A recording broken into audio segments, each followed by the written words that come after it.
Hi everybody and welcome back. It was watering day today. I changed to Monday because the weekends are always so busy. So I went a couple extra days and changed to Monday. And a few things came to mind when I was watering that I really wanted to talk about. So let's get to it. We actually have a big advantage over the greenhouses that raise the orchids. There's so many things that when they have so many in bulk that they can't do that we can. And when you just have a few, you're not, I guess I'm mostly talking to those people that have a few orchids in their home and they have time when they're watering. They can look at them really good. If they're in their home, which I really like, you're always in your kitchen or in your living room, rooms that you're in a lot, and you're always take a look, notice what's happening.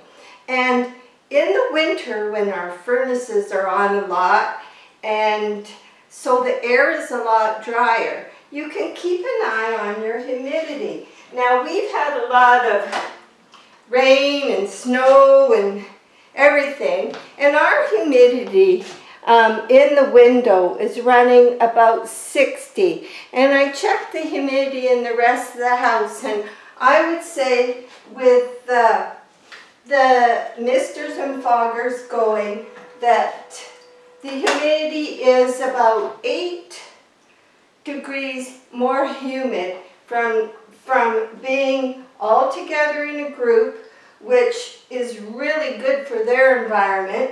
And all my, I have saucers or bowls under all the orchids, and they have water in. So this area is staying very humid.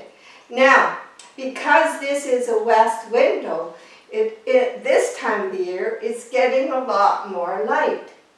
And so, also, come summer, if you're using a west window, then you want to make sure you have blinds in your window so you can bring them down during the hot part of the day and shear them, or back your plants off to maybe a couple feet from the window itself. Now my blinds are on the outside because I wasn't thinking when I did it, but you know, now they have windows with blinds inside, and there's so many things you can do. So, and this window is just way too hot in the summer, so I moved mine out to the patio, and it works out good out there because out there we have the east side. That being said, you're always looking at your orchids, and there's times if you're only watering once a week, but you notice your humidity things are drier.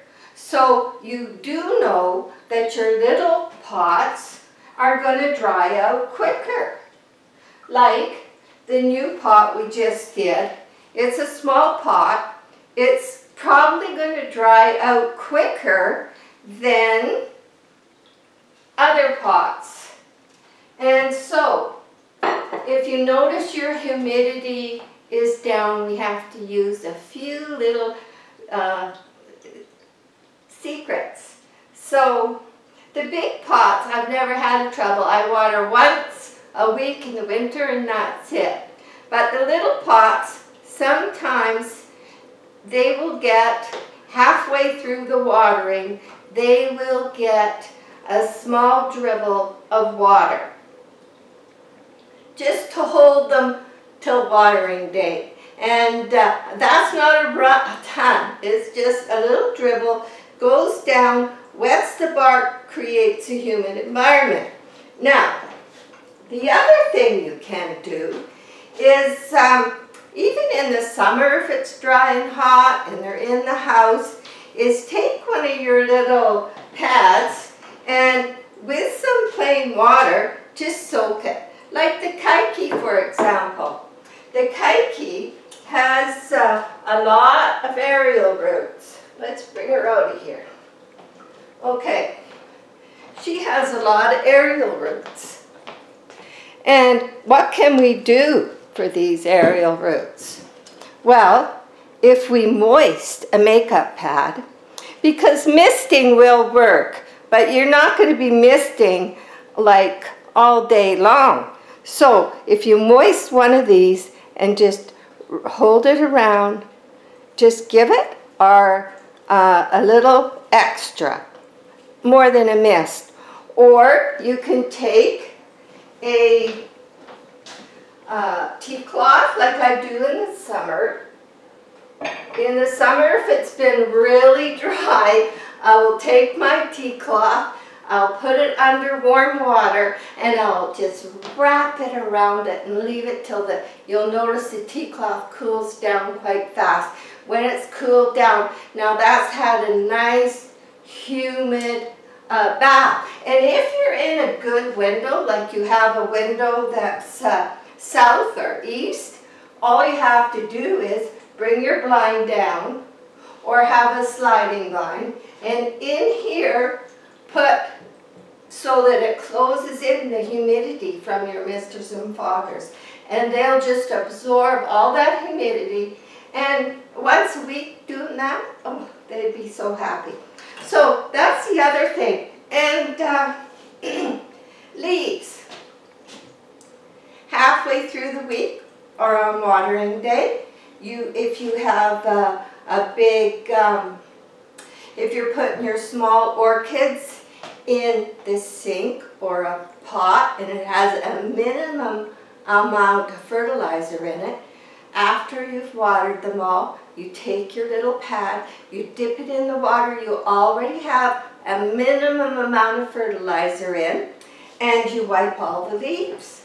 And it's like a spray fertilizer foliage feeding. So you can also do that when it's not watering day. And one second. It's probably easier to do with a liquid fertilizer, and you may want to vary it. But for leaves, you can use a 20-20-20, which is really good all round if you're just doing leaves, or 10-15-10. That's more for flowers. So, or even a higher nitrogen if you've got a plant with wimpy leaves you're trying to heal. And you could use your 15-5-5 very weakly. Now the instructions say 1 liter, 7 drops. Okay, so 1 liter is 32 ounces, which is 4 cups. So you keep dividing that in half.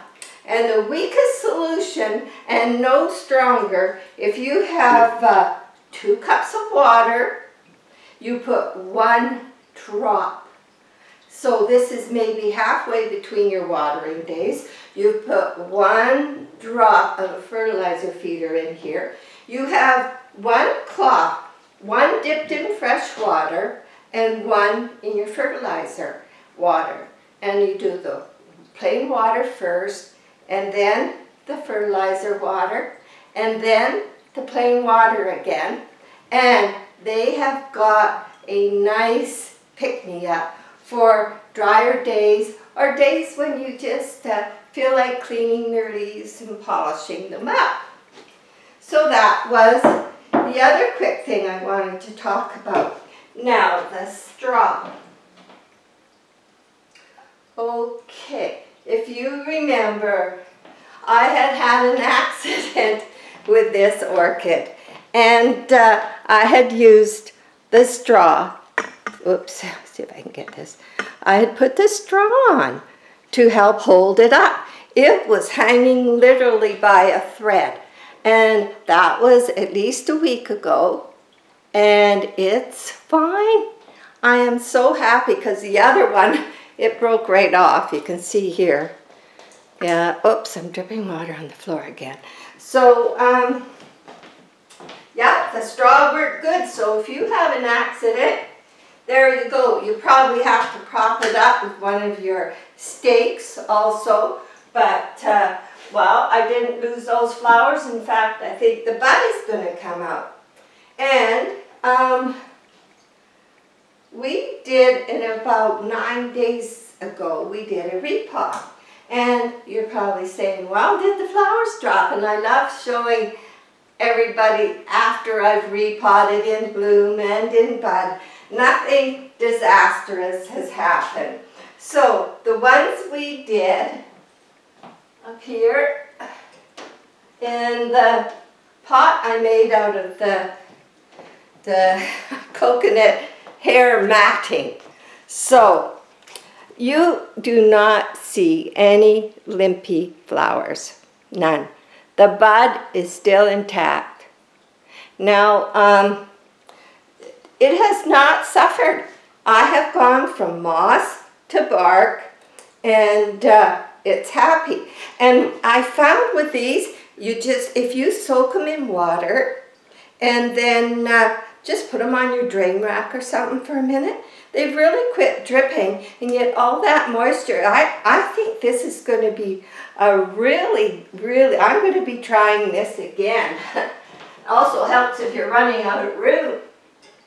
So I'm waiting to find minis, which isn't that easy around here. So, and where's the other one? So we repotted this one. It's fine. And we repotted this one.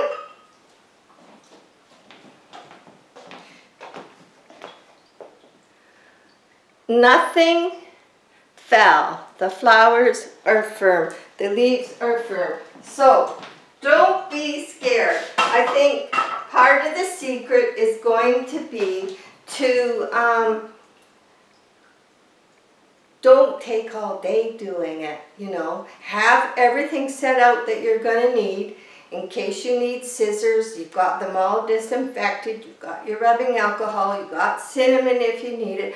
I don't use cinnamon on my roots unless it's a bad situation, because if you happen to spill some of that cinnamon on other roots that don't need it, they will dry up, because that's what it does. So I like to keep to the basics. I like to get it done quite quickly and rinse it off. Sometimes I forget. And get it in the 24-hour pre-soaked bark. So that's about it for that. And the other one, of course, is the Monet pot. And, well, not the Monet pot, the new pot. And I haven't named them, but I'm going to get to it. You can see that these ones are fine. There's one little sad one right there, but these have come. Now let's, I wanted to talk about, we'll put you in there, maybe this way. There. Now, I did notice that on the tri-sewer pot, because I didn't get 2 minis in there yet, that I did stick some bark down in there until I do get some. But as far as, okay, you've got, this was, it started in flower in, I said it was in December 11th we noticed that the white ones were in bloom. Now I've already cut some of the flowers. As soon as I see them looking like this, they've had their, I trim them off. These have been sterilized because, I'll tell you why. Besides not looking very nice, they're like over-ripened fruit. They are creating ethylene gas. And look, there's still more buds to open. Now, if there wasn't buds to open, I would probably cut it back to in here somewhere and see if I got new flowers. Why? Because it's a healthy plant. I think it could handle it. If I had a weak plant, when I wanted to gather more energy, I would probably cut 1.5 inches from the bottom, above the bottom node. Okay, so I think I covered anything, and I want to thank you for all the people that have joined us here. And this is a channel that just started because there's so many people that say they throw their orchids away. Here in Canada, for sure. In British Columbia, our weather is long, cold winters, and people just think they can't grow them. There's a lot of bad rap out there about it, and I wanted to get out there just that yes, you can. And it's not that hard. You can go away for your 2-week holiday or your 3-week holiday. You could have someone come in once a week and give them a water, or I think they can go 2 weeks without a problem, with not that worry, and you did it when you come home. You're not tied down. It's very enjoyable. It's a hobby that you can do any time of your life, and we all need more hobbies that are good for the soul, because it's nature, it's in our house, we're caring for something. Caring for other people, or plants, or pets, is it's a wonderful thing to do. So I wanted to share that with everybody, and there's so many people that comment, and I thank you for everyone. And I like to hear that you're maybe going to an orchid show, or you've done something with your orchid and you need help, or, oh, this has been working, I'm so happy. I love to hear all that, and I love answering you. And this is my hobby. I have lots of hobbies. You'll be seeing another painting video, but I'm going to be sure to put it through as painting so that those who don't want to see it can, you know, miss it and wait for the orchid ones to come. But I'm always doing something, and I'm glad to have you join me while I share what I'm doing with you. Thank you very much. Bye for today.